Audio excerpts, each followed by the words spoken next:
Okay, sir. Thank you. Uh, Welcome to all the students. और आज हम science पढ़ने वाले हैं. साइंस में साइंस 1 और उसमें जो है चैप्टर नंबर 4. चैप्टर का नाम जैसे कि आप स्क्रीन पे देख पा रहे हो, द्रव्य का मापन. ठीक है, ठीक है बच्चों, एक बार और बता देती हूँ. हम लोग साइंस पढ़ रहे हैं, साइंस 1, जिसमें चैप्टर नंबर 4, पेज नंबर 46, और जो चैप्टर का नाम है वो है द्रव्य का मापन. ठीक है, तो अब इसमें सबसे पहले हम कौन सी चीजें कवर करेंगे, कौन से टॉपिक्स जो है वो आज हम देखने वाले हैं. तो सबसे पहले प्रस्तावना, यानी कि द्रव्य, द्रव्य क्या है, और उसके बाद स्थिर अनुपात का नियम. ये हम लोग आज पढ़ने वाले, ये हमारा टॉपिक है आज का. ओके, नेक्स्ट हम स्टार्ट करते हैं. द्रव्य किसे कहते हैं? अब ये जो द्रव्य है, इसके बारे में अगर आपको याद होगा तो हमने 8th में बहुत डिटेल में ये पढ़ा हुआ है. पूरा चैप्टर ही इसके ऊपर है, द्रव्य के ऊपर. तो जैसे कि हम जानते हैं, हमारे लिए ये एक रिवीजन ही है कि द्रव्य, द्रव्य क्या है. तो सबसे पहले हर एक चीज जो हम देख सकते हैं, जो देख नहीं भी सकते हैं, जैसे हवा है, बाकी चीजें हैं, जो है ये सब अणुओं से बना हुआ है. क्लियर? अब अणु सबसे छोटा नहीं है, उससे भी छोटा क्या है? परमाणु. अब हम जानते हैं कि ये जो अणु है वो परमाणुओं से बने हुए हैं. तो परमाणु जो है वो द्रव्य की सबसे छोटी इकाई होती है. करेक्ट है? जैसे कि आप चौक लो, अब चौक को आप तोड़ते जाओ, एकदम छोटा पाउडर जैसा बना लो, उसके बाद आप उसको और नहीं तोड़ सकते. बराबर है? तो परमाणु जो है वो द्रव्य की सबसे छोटी, मतलब उससे छोटा फिर कुछ भी नहीं हो सकता है, सबसे छोटी इकाई है. तो एक्चुअली देखा जाए तो द्रव्य किससे बना है? परमाणुओं से बना है. ठीक है, अब यहाँ पर आप देख सकते हो स्क्रीन पर, आपको पूरा वर्ल्ड दिख रहा है, पूरा अर्थ दिख रहा है. और इस अर्थ के अंदर जो भी चीजें आती हैं, जैसे कि स्टैचू है, कार है, पक्षी है, फिश है, मछली है, सौर पैनल आपको दिख रहा है, फिर यहाँ पर विमान आपको दिख रहा है, पेंगुइन दिख रहा है, भालू दिख रहा है, बिल्स दिख रही हैं, फिर पानी है और हवा है, जो भी चीजें दिख रही हैं. अब इन सब चीजों के बारे में आप क्या बोल सकते हो? इन सब चीजों के बारे में हम ये बोल सकते हैं कि ये जो है, ये पदार्थ एक तो सबसे पहली चीज की स्थान घेरते हैं. यानी कि फिश है तो वो जितना वो जितनी जगह पर वो है, वो उतनी जगह वो घेरेगी. ठीक है, और उसका द्रव्यमान होता है. द्रव्यमान यानी कि वजन. जैसे कि आपको आपका वजन पता होगा, कोई 30 किलो का होगा, कोई 40 किलो का होगा, 50 किलो का होगा. राइट? तो कोई भी वस्तु जो सबसे पहले तो स्थान घेरती है, जैसे कि आप अपने घर में एक सोफा लगा दो. ठीक है, जब आप सोफा रख देते हो तो आपको पता है कि वो एक स्थान घेरता है, वहां पे फिर कुछ और आप नहीं रख सकते हो. बराबर है? तो हर एक वस्तु जो स्थान घेरती है और जिसमें द्रव्यमान होता है, आप समझ रहे हैं? द्रव्यमान मतलब वजन होता है, तो वो क्या होती है? वो द्रव्य कहलाता है. ठीक है, तो आप द्रव्य समझे. उसके बाद जब हम द्रव्य का वर्गीकरण करते हैं, अब द्रव्य का वर्गीकरण अगर आप देखो तो दो तरह से हो सकता है. पहले तो भौतिक वर्गीकरण, दैट इज फिजिकल प्रॉपर्टी. दूसरा रासायनिक वर्गीकरण, यानी कि केमिकल प्रॉपर्टीज. अब सबसे पहले अगर हम फिजिकल प्रॉपर्टीज पर आते हैं तो आप देख सकते हो कि यहाँ पर जो है 3 पार्ट में ये डिवाइडेड है. सबसे पहला यानी कि ठोस, दूसरा जो है लिक्विड्स यानी कि तरल, और तीसरा जो है गैस यानी कि गैसियस स्टेट में. अब ये तो आप बहुत इजीली जानते हो कि सॉलिड्स, लिक्विड्स, गैसेस. सॉलिड जैसे कि अभी छोटा सा एग्जांपल जो है, सपोज आप सुबह उठ रहे हो, ठीक है, तो आप सबसे पहले पानी पीते हो, तो वो किस में आ जाएगा? वो लिक्विड्स में आ जाएगा. ठीक है, फिर आप समझो कि आप बिस्किट खा रहे हो. ठीक है, बिस्किट खा रहे हो तो बिस्किट क्या है? ठोस में आ जाएगा. राइट? जैसे कि आप मोमबत्ती जलाओ, सबसे अच्छा एग्जांपल है कि आप मोमबत्ती जलाओ. तो जब आप मोमबत्ती जला रहे हो, ठीक है, तो मोमबत्ती कौन सी अवस्था है? कैंडल कौन सी अवस्था है? ठोस अवस्था है. ठीक है। जब आप उसको जला देते हो और आप उसको थोड़ा सा टेढ़ा करो तो आप क्या देखोगे, वो टप टप टप टप टप करके वो द्रव अवस्था में, जो कैंडल है, जो वैक्स है, वो पिघल के द्रव अवस्था में आ जाता है। फिर उस कैंडल को आप फूंक मार दो तो आप देखोगे हल्का सा धुआं करके वो जाता है। तो वो कौन सी अवस्था हो गई? गैसियस अवस्था हो गई। तो ये जो द्रव्य है ये 3 डिवाइड कैसे हुआ? सॉलिड, लिक्विड्स और गैसेस में डिवाइड हो गया। ठीक है। अब हम आते हैं इसकी केमिकल प्रॉपर्टीज। आई होप आपको फिजिकल प्रॉपर्टीज समझी है बच्चों। द्रव्य का वर्गीकरण मैं बाद में एक बार फिर से रिवाइज करूंगी। आप अब हम आते हैं द्रव्य का वर्गीकरण, केमिकल प्रॉपर्टीज यानी कि रासायनिक वर्गीकरण।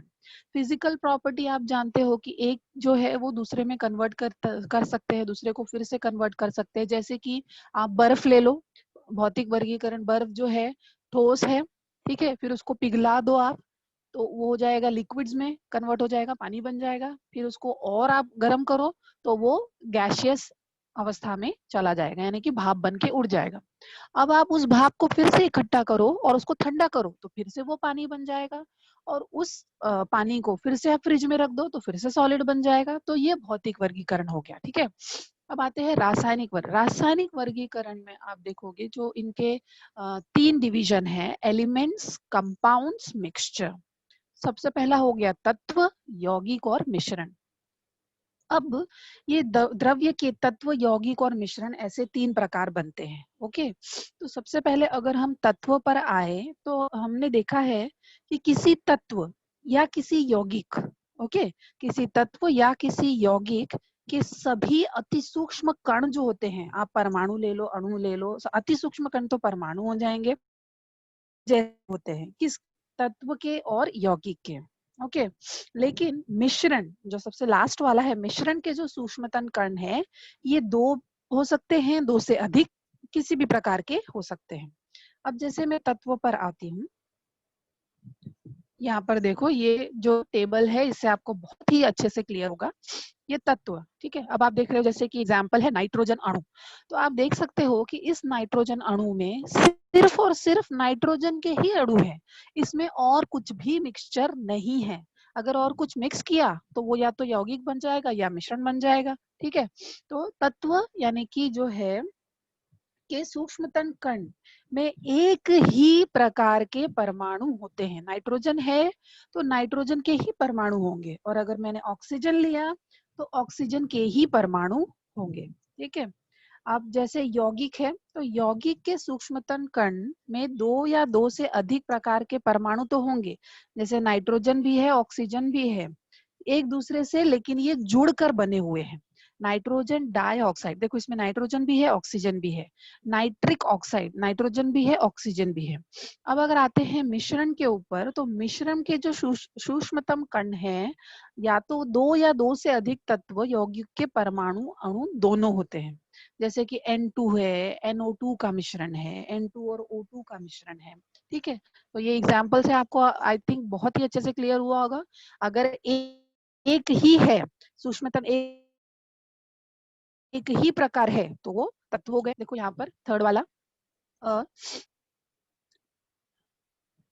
ये जो आप देखो इसका जो डेफिनेशन है कि तत्व का घटक पदार्थ एक ही होता है और वह पदार्थ अर्थात स्वयं वह तत्व है। ठीक है। दूसरा, तत्व के सभी परमाणु और अणु एक समान ही होते हैं। जैसे कि हमने यहाँ पर देखा नाइट्रोजन है तो नाइट्रोजन का ही अणु रहेगा, कुछ भी और इसमें नहीं रहेगा। फिर तत्व का नेक्स्ट क्या है कि तत्व के अणु में स्थित सभी परमाणु एक समान और एक दूसरे से रासायनिक बंध से जुड़े हुए होते हैं, और अलग अलग तत्व के अणु परमाणु भी अलग अलग होंगे। तो ये किसके बारे में हो गया? हमारा तत्व के बारे में हो गया। ठीक है। अब आते हैं हम यौगिक पे। तो यौगिक में क्या है? यौगिक का घटक पदार्थ एक ही और वह अर्थात स्वयं यौगिक। यौगिक के सभी अणु एक समान होंगे। ठीक है। और यौगिक के अणु के घटक परमाणु जो है वो 2 या 2 से अधिक प्रकार के और एक दूसरे से रासायनिक बंध से जुड़े होते हैं। जैसे कि वाटर H2O, तो इसमें क्या होता है कि ये जो घटक परमाणु 2 या 2 से अधिक प्रकार के हो सकते हैं, तभी उनको यौगिक बोला जाता है। और सबसे खास बात जो होती है यौगिक में, सबसे इम्पोर्टेंट चीज जो है यौगिक में, वो है यौगिक के घटक तत्वों का अनुपात बहुत ही निश्चित होता है। ये बहुत ही इम्पोर्टेंट लाइन है बच्चों, बहुत ही इम्पोर्टेंट है, और इसी के ऊपर हमारा आगे का जो है कंसेप्ट है कि यौगिक के जो घटक तत्वों का अनुपात है वो बहुत ही निश्चित होता है। जैसे कि अभी आप कुछ चीज बना रहे हो, जैसे नींबू पानी बना रहे हो, ठीक है, तो अगर नींबू पानी में नमक, शक्कर और जो नींबू है उसका जो अनुपात है अगर आप फिक्स रखोगे तो वो नींबू पानी टेस्टी बनेगा, ठीक है। अगर मैं उसमें बहुत सारा पानी डाल दूं तो नींबू पानी जैसा तो कुछ रहेगा ही नहीं, बहुत सारा नींबू ही डाल दूं तो वो बहुत ज्यादा खट्टा हो जाएगा, पीने लायक नहीं होगा। तो यौगिक के जो घटक अनुपात है ये निश्चित होते हैं। अगर इसमें जरा भी घटक चेंज होंगे तो फिर वो यौगिक न बन के कुछ और यौगिक बन जाएगा, ठीक है। फिर यौगिक के गुणधर्म घटक तत्वों के गुणधर्म से भिन्न होते हैं। अब नेक्स्ट देखते हैं मिश्रण। अब मिश्रण में तो आप कुछ भी मिश्रित कर सकते हो, मिश्रण का नाम ही वही है। इसमें आप जैसे N2 है, NO2 का मिश्रण है। फिर मिश्रण के घटक पदार्थ जो है वो 2 या 2 से अधिक तत्व या यौगिक हो सकते हैं। फिर मिश्रण के अणु या परमाणु 2 या 2 से अधिक प्रकार के हो सकते हैं। मिश्रण के घटक अणु एक दूसरे से भिन्न होते हैं, बराबर। लेकिन सबसे इंपॉर्टेंट चीज है ये रासायनिक बंध से नहीं जुड़े होते हैं। आपने यौगिक में देखा होगा वो रासायनिक बंध से जुड़े होते हैं। यहाँ पर आपने देखा यौगिक जो है रासायनिक बंध से जुड़े होते हैं, लेकिन मिश्रण जो है वो रासायनिक बंध से जुड़े नहीं होते, इसलिए उनको आसानी से अलग भी किया जा सकता है। और मिश्रण के घटक पदार्थों का अनुपात बदल सकता है। आप इस थोड़ा सा ज्यादा कुछ डाल देंगे, कुछ कम डाल देंगे तो इतना ज्यादा फर्क पड़ेगा नहीं, उसके टेस्ट में फर्क भले पड़े लेकिन थोड़ा बहुत चल जाता है। लेकिन यौगिक के साथ ऐसा बिल्कुल भी नहीं है। अगर आप यौगिक में जरा भी अनुपात चेंज करते हैं तो सारा जो है प्रपोर्शन वो बिगड़ जाएगा। तो आई होप बच्चों आपको समझ में आया है कि ये हमने क्या पढ़ा है, द्रव्य। मैं आपको एक बार फिर से रिवाइज कर देती हूँ द्रव्य के बारे में। द्रव्य का वर्गीकरण देखा अभी तक हमने। द्रव्य के वर्गीकरण में हमने क्या देखा, भौतिक वर्गीकरण और रासायनिक वर्गीकरण। भौतिक वर्गीकरण में हमने ठोस, तरल, गैस, सॉलिड, लिक्विड, गैसेस देखा। और जो केमिकल जो है उसमें हमने तत्व, यौगिक और मिश्रण। तत्व के बारे में हमने देखा कि सभी परमाणु एक समान, सिंपल बात खत्म। यौगिक में हमने देखा कि दो जो है परमाणु हो सकते हैं, लेकिन सबसे इंपॉर्टेंट चीज है कि उनका जो घटक है वो निश्चित होना चाहिए, ये सबसे इंपॉर्टेंट है। तीसरा, मिश्रण में कुछ भी मिक्स कर सकते हैं रासायनिक, लेकिन वो रासायनिक बंध से जुड़े नहीं। आई होप आपको ये क्लियर हुआ है। नेक्स्ट हम आते हैं, हम जो है परमाणु का द्रव्यमान, ठीक है। परमाणु का द्रव्यमान, सबसे पहले तो आप समझे हैं कि परमाणु किसे कहते हैं। मैंने आपको बताया कि परमाणु जो है वो द्रव्य की सबसे सबसे सबसे छोटी इकाई हो गई, बराबर। तो सबसे छोटी इकाई जो है, यानी कि उससे ज्यादा उसको तोड़ा नहीं जा सकता, उससे ज्यादा उसको काटा नहीं जा सकता। तो परमाणु जो है वो है बना हुआ इलेक्ट्रॉन, प्रोटॉन और न्यूट्रॉन से। जो परमाणु का द्रव्यमान है वो उसके नाभिक में समाविष्ट होता है। ये रहा उसका नाभिक, और उसके अंदर होते हैं प्रोटॉन्स और उसके अंदर होते हैं न्यूट्रॉन्स। तो ये जो प्रोटॉन्स और न्यूट्रॉन्स है वो नाभिक के अंदर होते हैं। यहाँ पे प्रोटॉन्स और न्यूट्रॉन्स को जो है कलेक्टिवली न्यूक्लियॉन्स बोला जाता है। और परमाणु के नाभिक में उपस्थित जो प्रोटॉन और न्यूट्रॉनों की ये जो कुल संख्या है, इसी को परमाणु द्रव्यमानांक कहते हैं। और ये जो इलेक्ट्रॉन है वो कक्षाओं में घूमते रहते हैं और वो नेगेटिवली चार्ज्ड होते हैं। अभी आप यहाँ पे देखो कि परमाणु का जो आयतन है उसकी त्रिज्या द्वारा निश्चित किया जाता है। कक्षाओं की संख्या जितनी अधिक होगी उसका आकार भी उतना बड़ा होगा। परमाणु के नाभिक में उपस्थित जो प्रोटॉन और न्यूट्रॉन हैं उन्हें परमाणु द्रव्यमानांक कहते हैं, और प्रोटॉन न्यूट्रॉन को न्यूक्लियॉन कहते हैं। और जो प्रोटॉन है वो पॉजिटिवली चार्ज है, न्यूट्रॉन जो है वो अनावेशित न्यूट्रॉन है, और जो इलेक्ट्रॉन्स है वो, ये जो इलेक्ट्रॉन्स है वो क्या है, वो ऋण आवेशित होते हैं। तो ये हम समझे परमाणु और परमाणु का द्रव्यमान समझे। अब जैसे कि वाटर, जैसे कि यौगिक हमने देखा था, यौगिक को देखा था, और यौगिक में खास क्या देखा था कि ये रासायनिक बंध से जुड़े होते हैं। दूसरा पॉइंट खास क्या था, इम्पोर्टेंट क्या था कि सबसे पहली बात जो है ये थी कि ये निश्चित अनुपात में होते हैं। बिल्कुल अगर इनका अनुपात चेंज होता है तो ये कुछ दूसरा यौगिक बन जाएगा। तो जैसे वाटर लिया मैंने, तो आप पानी किसी भी स्रोत से लो, जैसे कि आप झरने का पानी लो, घर में जो पानी है उसको लो, या फिर आप लेबोरेटरी में जो पानी बन रहा है, लेबोरेटरी में, लैब में, साइंस लैब में आप पानी बनाओ, तो आप देखोगे कि वो पानी को जब आप बाइफरकेट करोगे तो आपको दो चीजें दिखेंगी। सबसे पहले तो हाइड्रोजन और दूसरा ऑक्सीजन। ठीक है। अब ये जो हाइड्रोजन है, हाइड्रोजन और ऑक्सीजन का द्रव्यमान का जो अनुपात है, हाइड्रोजन जो है वो 1 और ऑक्सीजन का जो द्रव्यमान है वो 8। ये अनुपात बच्चों बिल्कुल फिक्स रहता है। अगर ये 1 और 9 हो जाए तो फिर वो पानी नहीं बनेगा, कुछ और बन जाएगा। तो चाहे किसी भी स्रोत से आप पानी लो, उसमें आपको हाइड्रोजन और ऑक्सीजन का जो द्रव्यमान है वो 1:8 ही होगा। ये 1:8 मतलब क्या? जैसे कि 1 ग्राम हाइड्रोजन होगा और 8 ग्राम ऑक्सीजन होगा। तो 1 ग्राम हाइड्रोजन और 8 ग्राम ऑक्सीजन जो है, उनके रासायनिक संयोग से 9 ग्राम पानी बनेगा। अब कार्बन डाइऑक्साइड अगर मैं लूं, आप कार्बन डाइऑक्साइड जानते हैं, कार्बन CO2, यानी कि C और O2। तो कार्बन डाइऑक्साइड में कार्बन और ऑक्सीजन, इसका जो द्रव्यमान का अनुपात है वो फिक्स है और वो है 3:8।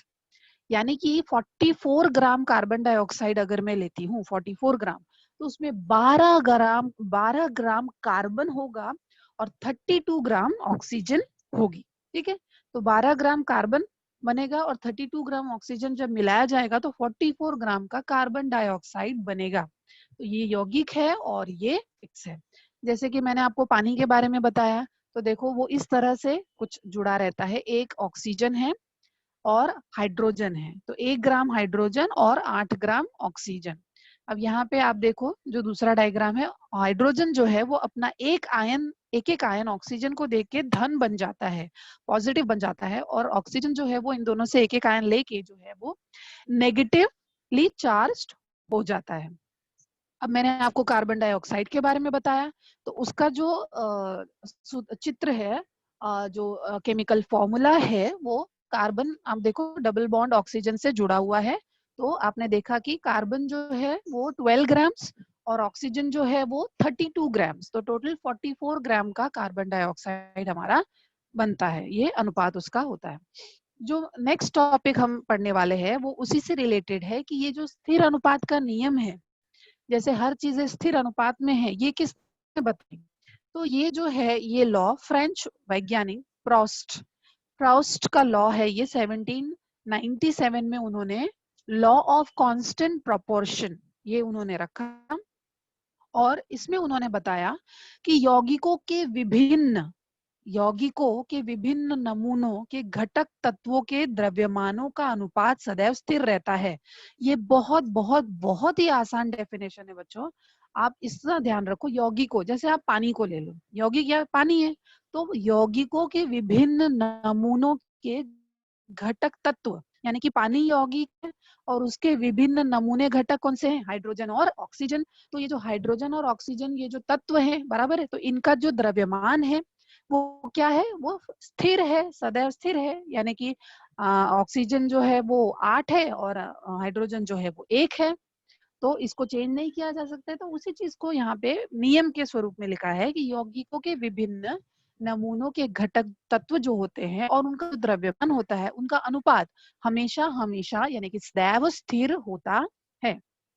किसी भी स्रोत से अगर पानी लिया गया है तो हाइड्रोजन और ऑक्सीजन के द्रव्यमानों का अनुपात 1:8 यानी कि 1:8, यानी कि 1 ग्राम हाइड्रोजन और 8 ग्राम ऑक्सीजन का रासायनिक संयोग कराया गया है तो 9 ग्राम पानी बनेगा। जैसे कि कार्बन डाइऑक्साइड में कार्बन और ऑक्सीजन के द्रव्यमानों का अनुपात कितना बताया था बच्चों मैंने? 3:8, यानी कि 44 ग्राम कार्बन डाइऑक्साइड अगर मेरे पास है तो उसमें 12 ग्राम्स जो है वो कार्बन है और 32 ग्राम्स जो है वो ऑक्सीजन है। कि भी इस स्थिर अनुपात के नियम का सत्यापन उन्होंने कैसे किया? तो उन्होंने जैसे है एक्सपेरिमेंट्स किए, बहुत अलग अलग जगहों से उन्होंने अलग अलग चीजें ली और अलग अलग चीजों से जो चीजें उनको मिली वहां पर भी उन्होंने क्या किया, उसका अनुपात चेक किया। जैसे कि मैंने आपको ऑक्सीजन वाटर के बारे में बताया कि आप अलग विभिन्न विभिन्न स्रोतों से पानी लेकर आओ और उसका अनुपात चेक करो तो आपको 1:8 1:8 ही मिलेगा।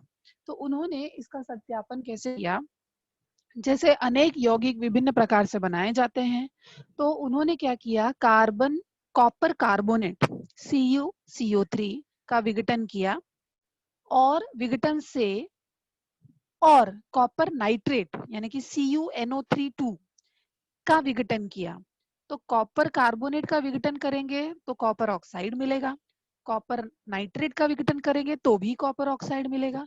फिर उन्होंने क्या किया, इन दोनों जगह से ये कॉपर ऑक्साइड को उठाया और इन दोनों में से प्रत्येक से 8 ग्राम कॉपर ऑक्साइड लिया और उनका हाइड्रोजन के साथ में अभिक्रिया कराया। तो जब हाइड्रोजन के साथ अभिक्रिया कराया तो हर जगह उनको 6.4 ग्राम तांबा और 1.8 ग्राम पानी ही मिला। तो फिर उनको समझ में आया कि ये जो है कि स्थिर अनुपात अभी सेम आया है। मैं आपको जो है प्रॉपर केमिकल रिएक्शन के थ्रू ये बात समझाती हूँ। जैसे आप देखो यहाँ पे सबसे पहले उन्होंने क्या किया था, उन्होंने कॉपर कार्बोनेट का विघटन किया। तो आप यहाँ देखो सेकेंड वाला जो रिएक्शन है कॉपर कार्बोनेट CuCO3, जब इसका मैंने विघटन किया, ये कौन सी अभिक्रिया हो गई, विघटन अभिक्रिया हो गई कि दो चीजें हैं, एक चीज है वो दो चीजों में विघटित हो गई। तो हमको कॉपर कार्बोनेट से हमको कॉपर ऑक्साइड प्लस CO2 यानी कि कार्बन डाइऑक्साइड गैस बाहर निकली। तो ये कॉपर ऑक्साइड जो है वो यहाँ से उन्होंने ये वाला उठाया, ठीक है। उसके बाद उन्होंने क्या किया, उन्होंने ये कॉपर नाइट्रेट का विघटन किया। तो जब कॉपर नाइट्रेट का विघटन किया तो वापस से उनको जो है ये CO plus NO2 plus O2 यानी ऑक्सीजन गैस बाहर निकली। तो यहाँ पर उनको जो है फिर से कॉपर ऑक्साइड यहाँ से मिला। तो ये जो कॉपर ऑक्साइड है, ये कॉपर ऑक्साइड और ये कॉपर ऑक्साइड, इन दोनों को इन्होंने अलग से लिया, ठीक है, अलग से लिया और इन्होंने क्या किया कि इनका फिर से रिएक्शन कराया, कॉपर ऑक्साइड का हाइड्रोजन के साथ में रिएक्शन इन्होंने कराया। तो जब इन्होंने स्वतंत्र रूप से हाइड्रोजन गैस के साथ अभिक्रिया करने पर उन्हें कॉपर और पानी क्या मिला, कॉपर और पानी मिला, ठीक है। तो अब इनका अनुपात फिर से देखना पड़ेगा कि इनको यहाँ से जो कॉपर ऑक्साइड लिया था इसका हाइड्रोजन से रिएक्शन करवाया तो कॉपर और पानी मिला। फिर यहाँ से जो कॉपर ऑक्साइड उठाया था उसका भी हाइड्रोजन से रिएक्शन कराया तो उनको कॉपर और पानी मिला। तो अलग अलग दोनों का अनुपात देखना है कि कितना कॉपर आ रहा है कितना पानी आ रहा है, ठीक है। तो जब उन्होंने चेक किया तो उन्होंने देखा कि प्रत्येक द्वारा 6.4 ग्राम तांबा, यानी ये जो कॉपर है ये 6.4 ग्राम तांबा और जो वाटर है ये 1.8 ग्राम पानी प्राप्त हुआ। यानी कि चाहे जहां से भी कॉपर ऑक्साइड लो और उसका हाइड्रोजन से रिएक्शन कराओ, ये जो कॉपर और वाटर जो मिल रहा है उसका जो अनुपात है वो एकदम सेम ही आ रहा है। तो इससे उनको समझ में आया कि इस आधार पे जो स्थिर अनुपात, जो घटक तत्व होते हैं, नमूने घटक तत्व होते हैं, उनके जो द्रव्यमान होता है उसका अनुपात क्या होता है, स्थिर होता है। अब जैसे कॉपर ऑक्साइड की हाइड्रोजन के साथ अभिक्रिया होने से पानी और कॉपर दो चीजें हमको प्राप्त हुई। तो उसमें से यौगिक जो है पानी, ये वाला यौगिक जो है पानी में तत्व हाइड्रोजन और ऑक्सीजन का अनुपात फिर से हम चेक करेंगे। अब इतना सारा करके हमको फिर से पानी मिला, तो अगर मैं यहाँ पर इसका अनुपात चेक करूँ तो कितना होना चाहिए, 1:8 1:8 ही होना चाहिए। ये हमें पहले से मालूम है, यानी कि 9 ग्राम पानी है तो 8 ग्राम ऑक्सीजन और 1 ग्राम जो है हाइड्रोजन होगा, बराबर है। तो इसलिए यहाँ पर आप देखिए, इसलिए यहाँ पर यह हमें पहले ही ज्ञात है और 8 ग्राम ऑक्सीजन, इसलिए 1:8 ग्राम पानी में 8 divide by 9 into 10 into 1.8 1.6 gram oxygen है।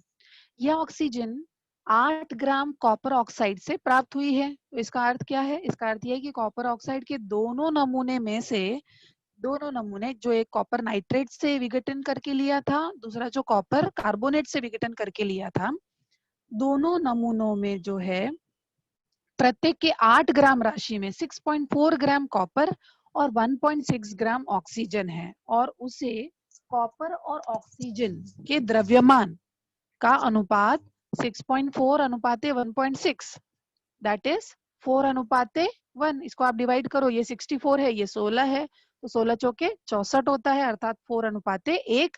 अतः प्रयोग में दिखाया गया है कि पदार्थ के दो विभिन्न नमूनों के घटक तत्वों के द्रव्यमान का अनुपात स्थिर होता है। यानी कि चाहे आप कहीं से भी जो है पदार्थ को लेकर आओ, चाहे किसी तरह से भी उसको विघटित करके लेकर आओ, उनका जो अनुपात है वो हमेशा स्थिर ही रहेगा। ठीक है, तो ये हमने देख लिया है यहाँ पे।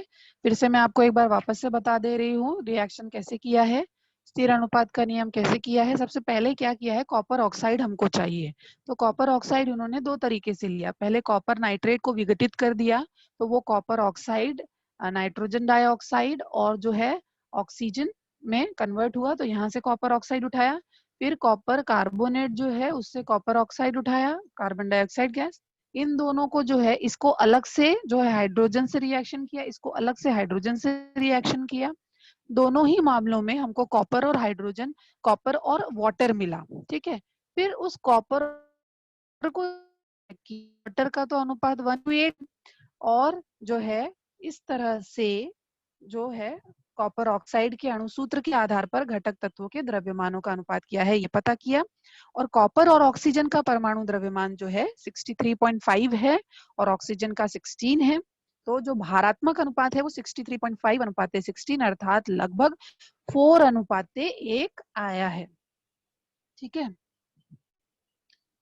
जैसे कि यहाँ पर भी हम देखते हैं कि कॉपर ऑक्साइड के अणुसूत्र के आधार पर, कॉपर ऑक्साइड के अणुसूत्र के आधार पर घटक तत्वों के द्रव्यमानों का अनुपात क्या है, तो इसके लिए तत्वों के ज्ञात परमाणु द्रव्यमानों का उपयोग करना पड़ेगा। अब आप यहाँ से देखो, ये मैंने कहाँ से आपको मिलेगा बच्चों, ये आपको पीरियोडिक टेबल में मिलेगा, आधुनिक आवर्त सारणी, उसमें आपको मिलेगा ऑक्सीजन।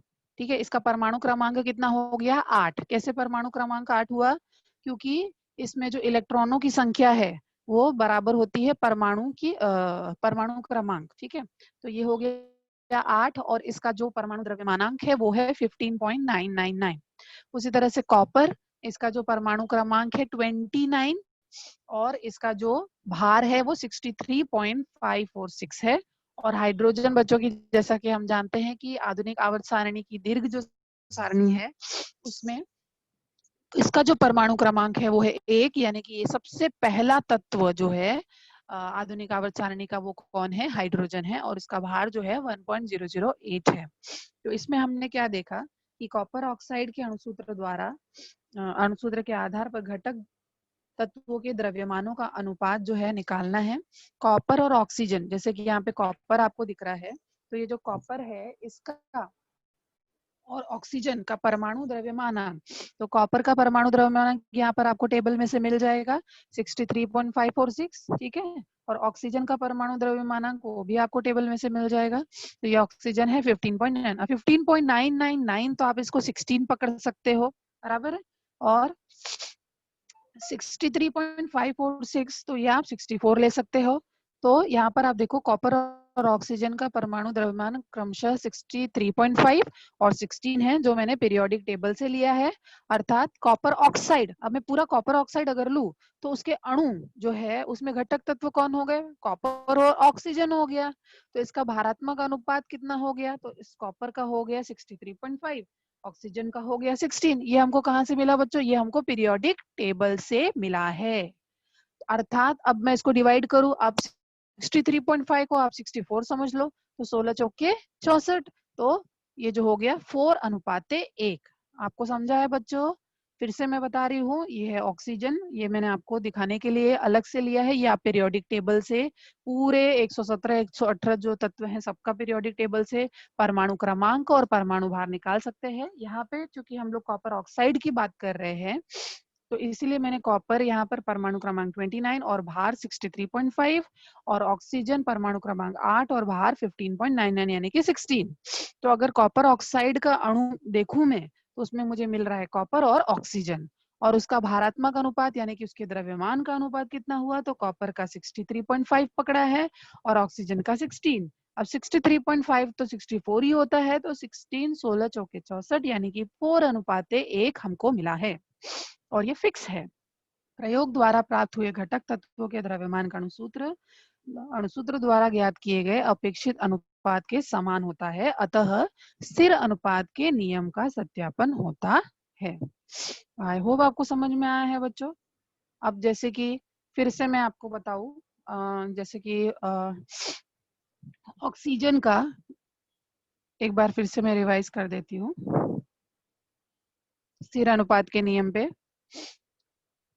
प्रोस्ट लॉ फिर से मैं आपको बता दूं कि ये जो थे फ्रेंच वैज्ञानिक प्रोस्ट, जिन्होंने 1797 में जो है ये स्थिर अनुपात का नियम आपको दिया था। और इसमें क्या है, यौगिकों के विभिन्न नमूनों के घटक तत्वों के द्रव्यमान का अनुपात सदैव स्थिर होता है। जैसे कि अभी हमने कॉपर ऑक्साइड का देखा, कार्बन डाइऑक्साइड का देखा, फिर हमने वाटर का देखा, तो हमने इसमें क्या देखा कि सभी अनुपात जो है वो स्थिर है। ठीक है, तो इसको सिद्ध करने के लिए उन्होंने क्या किया, इसको सिद्ध करने के लिए इन्होंने जो है कॉपर कार्बोनेट का विघटन किया, जो हमने रिएक्शन में देखा, और कॉपर नाइट्रेट का विघटन किया। इससे उनको क्या मिला, उनको मिला कॉपर ऑक्साइड।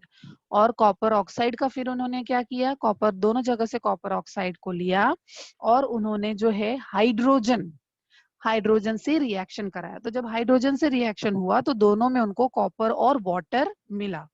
अब इस वाटर का अनुपात हमने देखा तो 1:8 मिला। ठीक है, उसके बाद अगर इस कॉपर ऑक्साइड का अणुसूत्र हमने देखा तो उसका अनुपात हमने कैसे निकाला है। सबसे पहले कॉपर ऑक्साइड के जो अणु घटक है वो हो गए कॉपर और दूसरा हो गया ऑक्सीजन।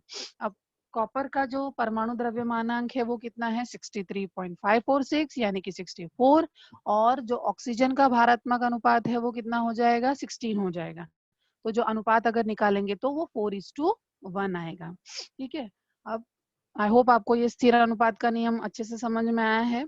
नेक्स्ट अगर हम देखें, जैसे कि ये फन एक्टिविटीज है आपके लिए है, बहुत छोटी छोटी एक्टिविटीज है जो आप इजीली आंसर बता सकते हो। जैसे कि मैंने अभी आपको बताया परमाणु क्रमांक और परमाणु द्रव्यमानांक के बारे में, तो आप जानते हो कि परमाणु क्रमांक और परमाणु द्रव्यमानांक में क्या डिफरेंस है। जैसे कि मैंने आपको यहाँ पर बताया था कि ये वाला जैसे परमाणु है, ठीक है, तो परमाणु की जो नाभिक है उसके अंदर होते हैं प्रोटॉन्स और न्यूट्रॉन्स, उन्हें टोटल कहते हैं न्यूक्लियॉन्स। तो परमाणु द्रव्यमानांक मतलब परमाणु के प्रोटॉन्स की संख्या प्लस परमाणु के न्यूट्रॉन्स की संख्या, जो उसका परमाणु द्रव्यमानांक होगा। और परमाणु क्रमांक मतलब क्या, ये जो इलेक्ट्रॉन्स हैं ये जो घूम रहे हैं कक्षाओं में, ये नेगेटिवली चार्ज हैं और ये नेगेटिवली चार्ज बराबर होते हैं प्रोटॉन्स की संख्या के। यानी कि समझो अगर 3 प्रोटॉन हैं पॉजिटिव चार्ज वाले, तो 3 इलेक्ट्रॉन भी होंगे नेगेटिव चार्ज वाले, और यही बराबर होगा परमाणु क्रमांक संख्या के। ठीक है, और इसीलिए आप जानते हैं कि परमाणु जो है वो विद्युतीय दृष्टि से उदासीन होता है, क्योंकि जितने पॉजिटिव इलेक्ट्रॉन्स होते, जितने पॉजिटिव प्रोटॉन्स होते हैं वो कंपनसेट करते हैं नेगेटिवली चार्ज इलेक्ट्रॉन्स को। तो ये परमाणु जो है विद्युतीय दृष्टि से उदासीन होता है। तो इसके बेसिस पे अगर मैं आपसे पूछूं कि ऑक्सीजन जो है उसका परमाणु क्रमांक कितना है और परमाणु द्रव्यमानांक कितना है, और इसके पहले वाली स्लाइड में मैंने आपको ऑक्सीजन के बारे में दिखाया भी था, बराबर है कि नहीं। तो अब आप मुझे बताओ, कोई भी एक बच्चा मुझे बताएगा कि परमाणु क्रमांक ऑक्सीजन का कितना है। कोई भी एक बच्चा, अगर आप नहीं बता पाओगे तो मैं बताऊंगी, कोई टेंशन की बात नहीं है। ऑक्सीजन, हाँ बोलो, कौन बोल रहा है पहले बताओ। हेलो, आकाश यादव। हाँ आकाश बोलो हाँ बोलो, ऑक्सीजन जो है उसका परमाणु क्रमांक कितना होगा। 2। 2, कैसे। अच्छा ऑक्सीजन का पीरियोडिक टेबल, हाँ पीरियोडिक टेबल कैसे? नहीं, पीरियोडिक टेबल, अच्छा रुको मैं फिर से तुमको दिखाती हूँ। हाँ ये दिख रहा है तुमको, ऑक्सीजन दिख रहा है स्क्रीन पे, है ना, ओ मतलब ऑक्सीजन। तो अब यहाँ पर एक कॉर्नर में लिखा हुआ है 8 और नीचे, हाँ नीचे लिखा हुआ है 15.999 यानी कि 16। और मैंने क्या बताया था कि जो कॉर्नर में लिखा है 8, वो उसका क्या है, परमाणु क्रमांक। यानी कि ऑक्सीजन का परमाणु क्रमांक कितना हो जाएगा आकाश, 8। 8। ठीक है। हाँ, और परमाणु द्रव्यमानांक कहाँ, नीचे 16। लिखा हुआ है पीरियोडिक टेबल में, 16 है कि नहीं। हाँ ठीक मिस। है।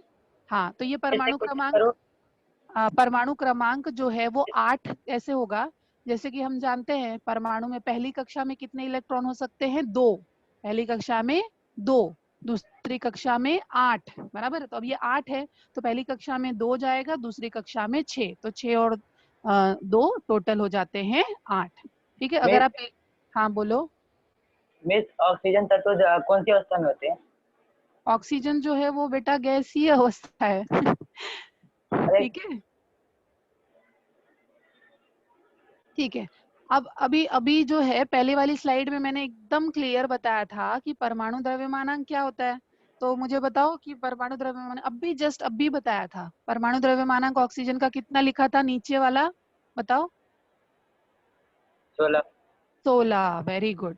तो आई होप अभी आपको परमाणु क्रमांक और परमाणु द्रव्यमानांक में फर्क समझ में आया। परमाणु क्रमांक क्या है, परमाणु क्रमांक वो जो है वो number of protons is equal to number of electrons is equal to परमाणु क्रमांक। क्लियर हुआ। जितने प्रोटॉनों की संख्या है बराबर उतना ही इलेक्ट्रॉनों की संख्या है बराबर, वो ही परमाणु क्रमांक है। और परमाणु द्रव्यमानांक क्या हो जाता है, प्रोटॉनों की संख्या प्लस न्यूट्रॉनों की संख्या बराबर होती है परमाणु द्रव्यमानांक। अभी जैसे अब जो यहाँ पर देखो, ये भी फन एक्टिविटी है, ये भी आपको क्लियर समझा होगा। ये आकृति दिख रही है आपको परमाणु की, और इसके जो मूल कण हैं उसके नाम बताने हैं। तो देखो 3 कलर में मैंने जो बनाया है आकृति, एक है पिंक कलर और इसके ऊपर नेगेटिव लिखा हुआ है, और एक है ऑरेंज कलर जिसके ऊपर पॉजिटिव लिखा हुआ है, और एक है व्हाइट कलर जिसके ऊपर कोई भी चार्ज नहीं है। तो आप मुझे एक एक जन एक एक जवाब देंगे कि ये जो पिंक कलर है उसका नाम क्या है। ये परमाणु है, ठीक है, फिर से बता रही हूँ, ये परमाणु की आकृति है और इसमें 3 मूल कण हैं। तो ये जो पिंक टीचर कलर, वो इलेक्ट्रॉन है। हाँ वेरी गुड, ये इलेक्ट्रॉन्स है। कैसे पहचाना तुमने ये इलेक्ट्रॉन ही है। टीचर इलेक्ट्रॉन माइनस में चार्ज होता है, मतलब नेगेटिव में। हाँ वेरी गुड, प्रीति बोल रही हो ना, हेलो। Yes teacher. हाँ हाँ प्रीति, वेरी गुड। सबसे पहला यस तो ये जो, टीचर। हाँ पहला तो जो है कि ये परमाणु जो है वो कक्षा में घूम रहा है, बराबर, ये कक्षा में घूम रहा है। ये, और ये जो है मूलकण इलेक्ट्रॉन है क्योंकि इसके ऊपर नेगेटिव चार्ज है। ओके, फिर अब कोई और बच्चा मुझे बताएगा कि ये व्हाइट वाला क्या है, व्हाइट वाला, कोई भी और बच्चा। ये व्हाइट कलर, न्यूट्रॉन। न्यूट्रॉन। हाँ मेहंदी ठाकुर, राइट। तो मेहंदी, ये एकदम करेक्ट बोला है तुमने, ये न्यूट्रॉन है, इसके ऊपर कोई आवेश नहीं होता है। ओके। अच्छा, ये ऑरेंज वाला कौन है फिर, ऑरेंज वाला। प्रोटॉन। हाँ, ये प्रोटॉन्स हैं क्योंकि ये पॉजिटिवली चार्ज यहाँ पे लिखा हुआ है, और प्रोटॉन्स की जितनी संख्या होती है उतनी ही संख्या इलेक्ट्रॉन्स की भी होती है। ओके, नेक्स्ट देखते हैं हम लोग। ओके, अब परमाणु क्रमांक पूछा है और परमाणु द्रव्यमानांक, जैसे कि मैंने ऑक्सीजन के बारे में पूछा था, है कि नहीं। तो अब आपने मुझे यहाँ पर एक तत्व का नाम आएगा और जल्दी जल्दी मुझे बताना है कि वो तत्व का परमाणु क्रमांक क्या होगा और परमाणु भार क्या होगा, क्योंकि पिछले वाली स्लाइड में मैं इसके बारे में बात कर चुकी हूँ। पहचाना सबने, क्या नाम है इसका, बताओ। ये तत्व का क्या नाम है, पहचाना आप लोगों ने।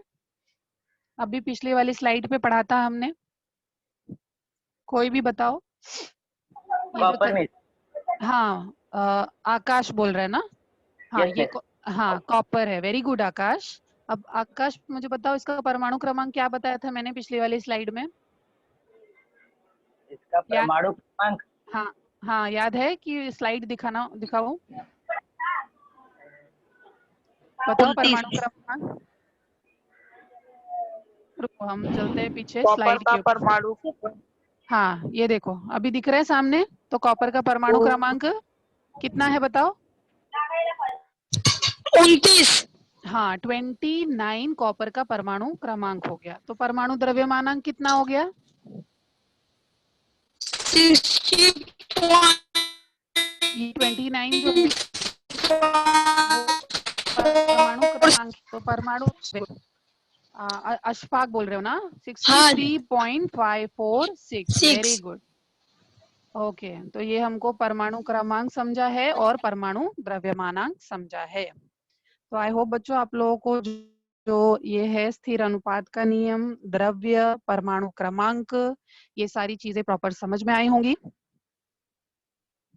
यस बच्चों, सबको समझा है? परमाणु क्रमांक, परमाणु द्रव्यमानांक, द्रव्य का मापन और स्थिर अनुपात का नियम आपको समझा है बच्चों?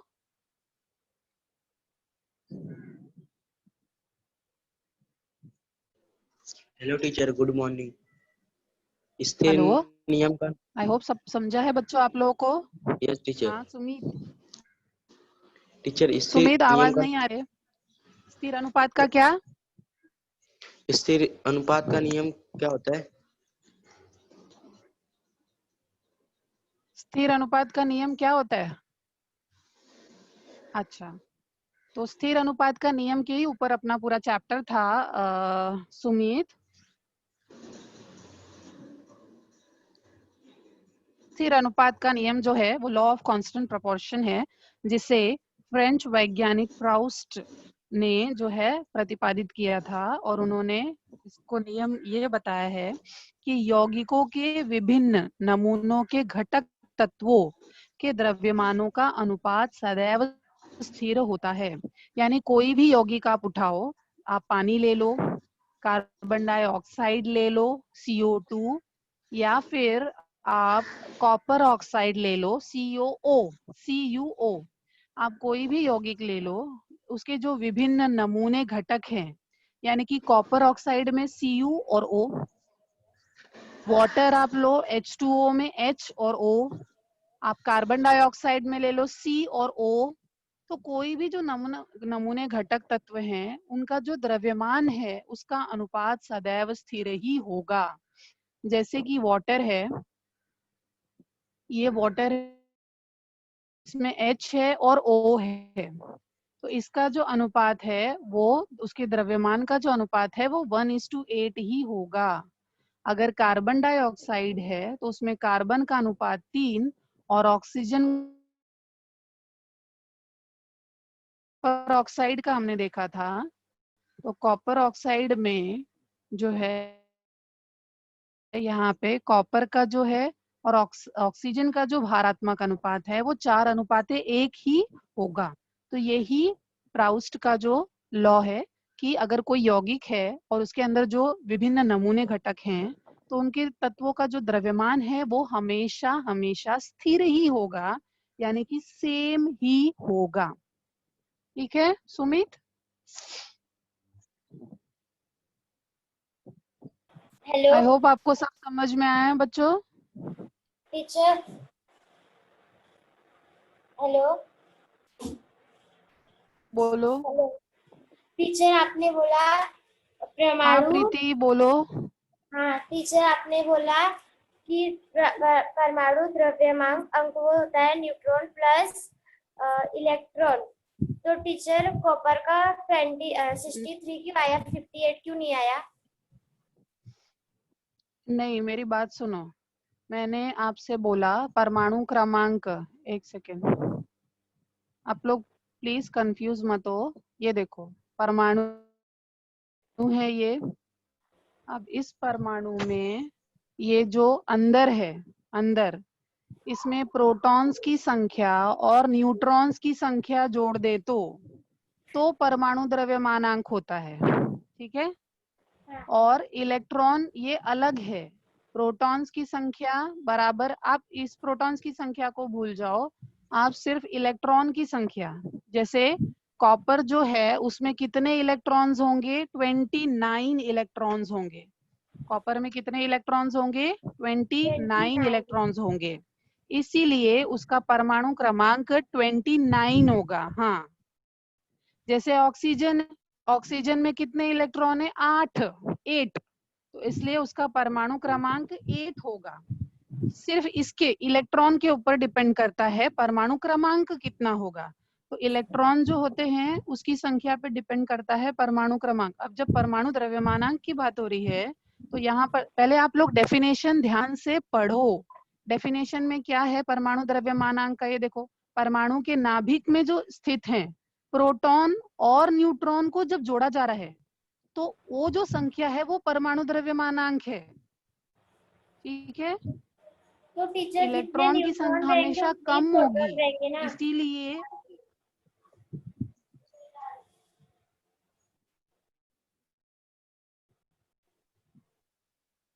जितने प्रोटॉन हैं उतने न्यूट्रॉन हैं वो जरूरी नहीं है। प्रोटॉन्स न्यूट्रॉन की संख्या अलग भी हो सकती है। प्रोटॉन और इलेक्ट्रॉन की संख्या एक होगी, वो बहुत ज्यादा इंपॉर्टेंट है। प्रोटॉन और इलेक्ट्रॉन की संख्या एक होगी, ठीक है। प्रोटॉन और न्यूट्रॉन की संख्या अलग अलग हो सकती है, उसी को समस्थानिक बोलते हैं। प्रोटॉन की संख्या और न्यूट्रॉन की संख्या अलग अलग होती है, इसीलिए इनको जोड़ के परमाणु द्रव्यमानांक कहा जाता है। और इलेक्ट्रॉन की संख्या अलग है, वो परमाणु क्रमांक होता है। क्लियर हुआ? Yes teacher. और टीचर ओके, जो आपने बोला वो ऋण आवेश में मतलब ऋण चार्ज होता है और पॉजिटिव में चार्ज होता है, तो मतलब वो चार्ज जो लाइट के फील आता है वो वाला चार्ज, क्या बोल रहे हो? मतलब जो लाइट से आता है वो वाला चार्ज है कि कोई दूसरा चार्ज? बेटा उसके अंदर मुक्त इलेक्ट्रॉन्स होते हैं, मुक्त इलेक्ट्रॉन्स, हर एक इसमें मुक्त इलेक्ट्रॉन्स होते हैं, वो नेगेटिवली चार्ज होते हैं। ठीक है, लाइट वाला चार्ज नहीं बोल सकते हो आप इसको, जिसके अंदर ये पॉजिटिव चार्ज और नेगेटिवली चार्ज मुक्त इलेक्ट्रॉन्स होते हैं हर इसमें। अगर मेरा करंट इलेक्ट्रिसिटी वाला अगर आपने चैप्टर देखा होगा तो कोई भी एक चालक ले लो या कोई भी एक परमाणु ले लो, उसके अंदर सदैव एक मुक्त इलेक्ट्रॉन्स होते हैं जो यादृच्छिक गति करते रहते हैं। अगर उसको चार्ज मिलता है तो वो पॉजिटिव धन आवेशित की तरफ, जैसे कि आप पानी समझो, पानी, ठीक है। अब आप ऐसे तो बोल नहीं सकते हो कि पानी के अंदर चार्ज है लाइट, ऐसे नहीं बोल सकते ना। लेकिन जैसे आप देखो, पानी हमेशा क्या होता है, ऊपर से नीचे की तरफ फ्लो करता है, बराबर, यानी कि उच्च विभवांतर से निम्न विभवांतर की तरफ फ्लो होता है। तो उसी तरह से प्रोटॉन्स जो होते हैं वो पॉजिटिवली चार्ज होते हैं, इलेक्ट्रॉन्स जो होते हैं वो नेगेटिवली चार्ज होते हैं, और दोनों जो है बराबर संख्या में होते हैं, इसीलिए ये जो होता है विद्युतीय दृष्टि से उदासीन होता है। ठीक है, ओके टीचर। चलो, आई होप सबको समझ में आया है बच्चों। लेक्चर खत्म करूं मैं? Hello, bye bye.